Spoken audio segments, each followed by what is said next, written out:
$17.2 billion. That's how much taxpayers ponied up through TARP to bail out GMAC, GM's financing arm. Over a year ago this happened, and now the TARP Oversight Panel has doubts on whether we will ever get paid back in full. Elizabeth Warren chairs that panel and joins us now from Washington to discuss troubling findings.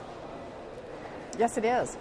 Talk to us about your final takeaway here. You're not arguing that the government shouldn't have come to the rescue of GMAC. You're just saying they should have looked at other options to ensure that taxpayers would get paid back, and you say they didn't.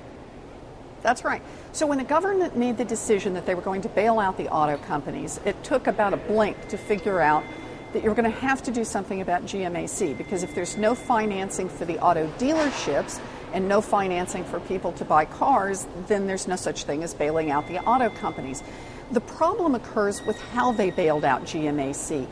GMAC is an odd duck in American finance. It is, in effect, a captive auto company arm, finance arm. And for most auto companies, that means it would be pulled in and be an integrated part of the business. Mm-hmm.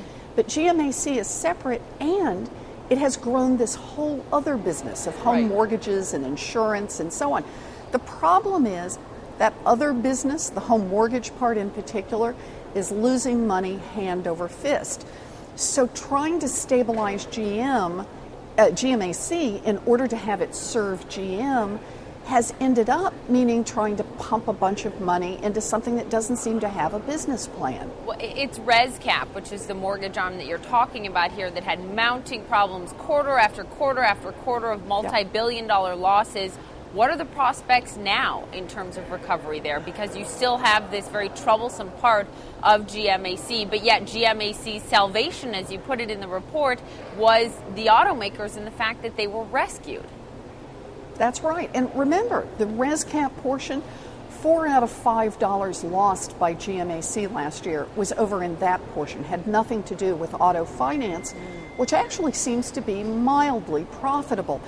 So what we talk about in the report are a couple of options. One would be to put GMAC through a bankruptcy so that you deal with the hemorrhaging losses, get it on a sound financial footing.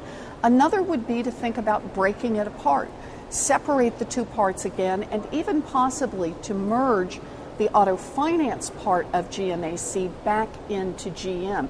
You know, we not only need to make sure we've got a viable business model for GMAC, we've got to make sure we have a viable business model for GM, because we have big money tied up in GM. There is no other large auto company that doesn't have its own internal finance arm other than GM and Chrysler. So there's a question about not just the GMAC portion, but the overall structure of our bailout of the auto industry. Well, certainly, and you also note in the report through your investigation that GMAC did not go through bankruptcy. The equity holders were not harmed in the way that they were wiped out with the bankruptcy of GM and Chrysler. Why do you think, simply put, GMAC was treated differently, and it seems preferably? You know, that's what's amazing. When we said when the government said it was going to bail out GM and Chrysler, they put them through bankruptcy, wiped out their shareholders, made debt take a haircut, got rid of the top management, made them come up with a viable business plan going forward.